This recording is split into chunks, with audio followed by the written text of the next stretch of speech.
안녕하세요. 이번 발표를 맡게 된 석사과정 이지훈입니다.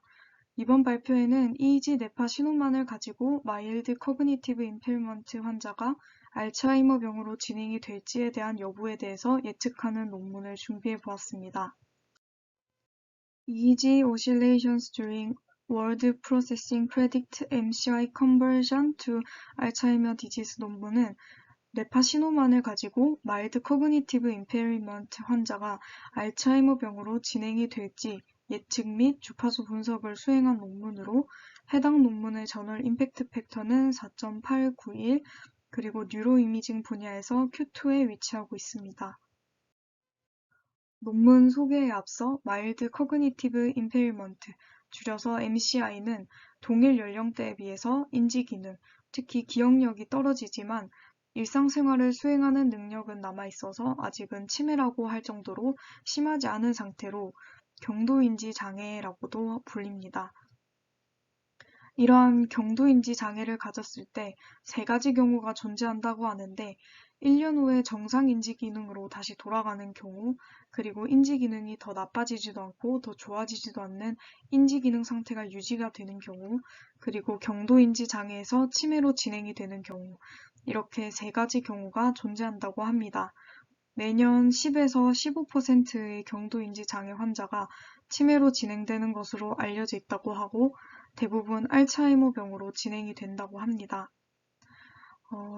알츠하이머병은 치매를 일으키는 가장 흔한 퇴행성 뇌질환으로 서서히 발병해서 기억력을 포함한 인지 기능의 악화가 점진적으로 진행되는 병으로 뇌가 위축돼서 뇌세포가 죽는 진행성 신경질환을 뜻합니다.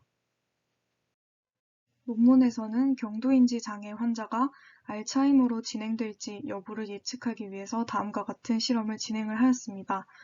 먼저 실험에 참여한 피험자는 총 36명이고 이 중 25명은 그 당시에는 모두 경도인지 장애 환자였으나 3년 이후에도 계속 경도인지 장애 수준을 유지한 환자가 10명, 3년 안에 알츠하이머로 진행이 된 환자가 15명, 그리고 비교군으로 모집된 정상 피험자 11명으로 이렇게 36명으로 이루어져 있습니다. 피험자들은 간단한 커그니티브 태스크를 진행하였는데 이는 특정 카테고리 단어가 제시된 후에 모니터 화면에 나오는 타겟 단어가 카테고리 단어에 속하는지 아닌지에 대해 판단하는 과제입니다. 예를 들어서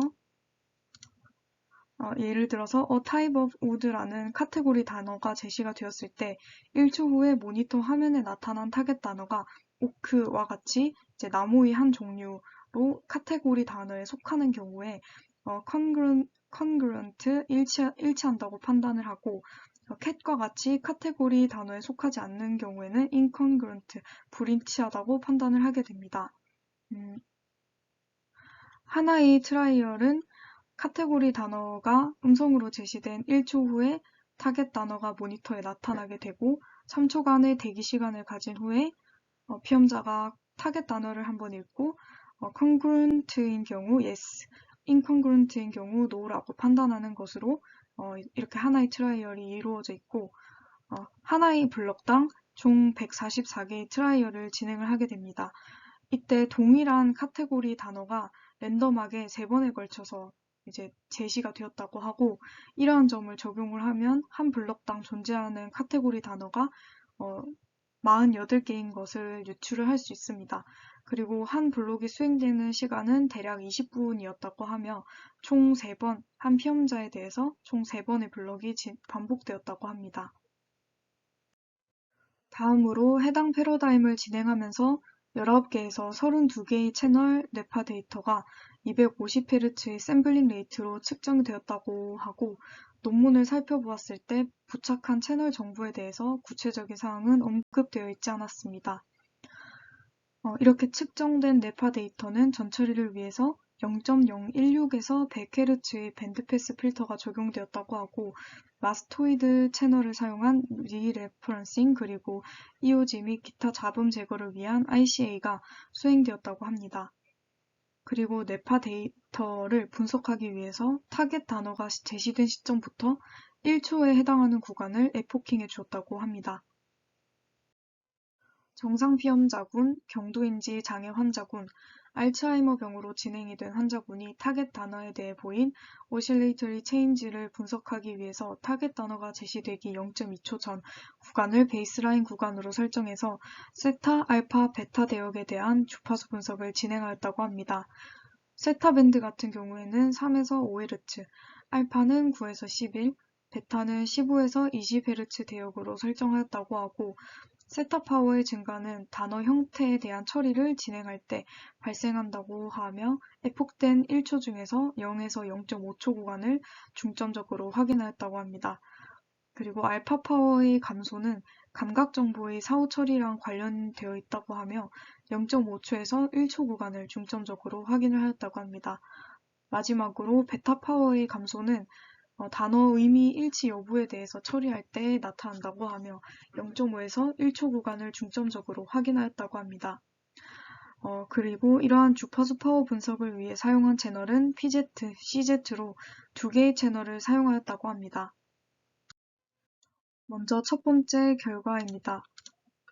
PZ 채널에 대해서 주파수 파워 분석을 진행을 하였을 때 건강한 그룹, 그리고 경도인지 장애를 가진 그룹, 경도인지 장애를 가졌다가 알츠하이머로 진행이 된 그룹, 이렇게 세 가지 그룹에 대해서 주파수 분석이 진행된 것을 확인할 수 있고, 이를 보았을 때 세타 파워에 대해서 건강한 그룹과 경도인지 장애에 그친 그룹, 두 그룹과 비교해서 알츠하이머 그룹으로 병이 진행이 된 그룹이 상대적으로 더 적은 세타 파워 증가가 나타난 것을 확인할 수 있었습니다. 이렇게 세타 파워의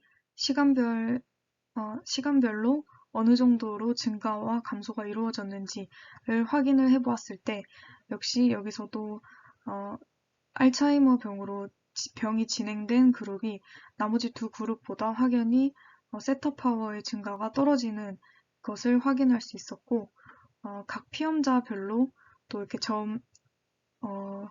점을 통해서 이렇게 분포를 확인해 보았을 때 한 명의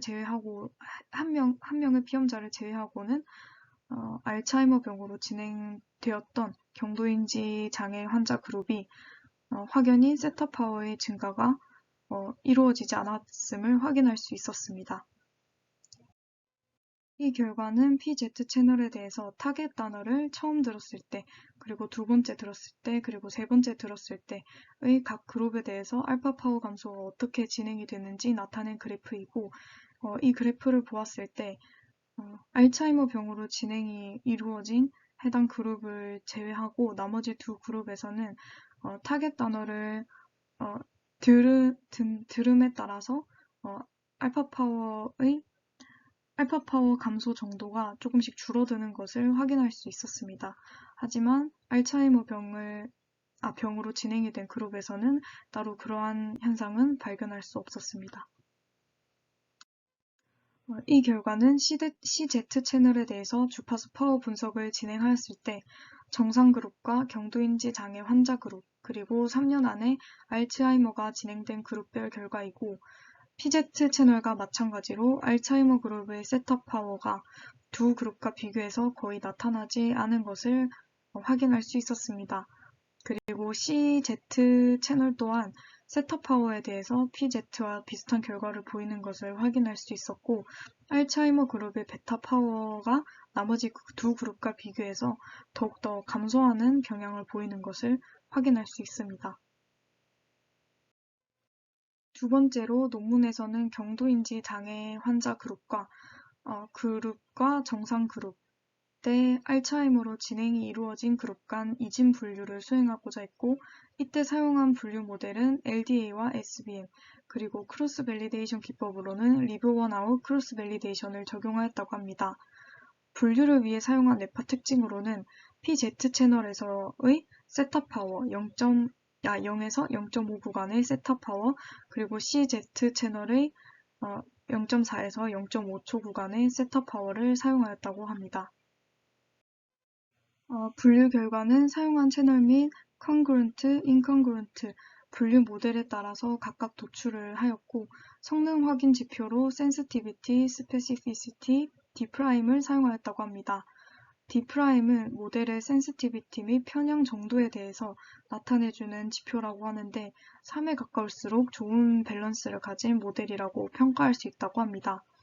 이를 고려하였을 때 CZ 채널의 incongruent trial 세터 파워를 사용해서 SBM 모델에 적용을 하는 것이 알츠하이머 병으로 진행될 가능성이 높은 경도인지 장애 환자 분류에 효과적임을 확인할 수 있었습니다. 마지막으로 컨클루전과 크리티시즘입니다. 해당 논문을 통해 정상 피험자군과 경도인지 장애에 그친 피험자군과 비교해서 알츠하이머 병이 진행된 피험자 그룹의 세터 파워 증가가 현저히 떨어지는 것을 확인할 수 있었고 두 그룹과 비교를 하였을 때 알츠하이머 그룹의 알파 파워 감소가 두드러지게 나타나지 않는 것을 확인할 수 있었습니다. 이를 간단하게 종합해보면 언어 이해를 보조하는 뇌 네트워크의 미묘한 장애가 알츠하이머 병으로의 전환을 예측할 수 있다고 판단할 수 있었습니다. 하지만 논문을 읽으면서 조금 아쉬웠던 부분은 패러다임에 대한 설명이 좀 명확하게 나와 있지 않았고 그리고 수집한 채널 개수 및 위치 정보가 명확히 나와 있지 않았던 점이 조금 아쉬웠습니다. 그리고 주파수 분석을 위해서 시간 구간을 세타는 0에서 0.5초, 알파 및 베타 같은 경우에는 0.5에서 1초 사이 이런 식으로 시간 구간 설정을 해주었는데 이러한 이유가 특별히 언급되어 있지 않았던 점이 좀 아쉬웠습니다. 이상으로 발표를 마치겠습니다. 발표를 들어주셔서 감사합니다.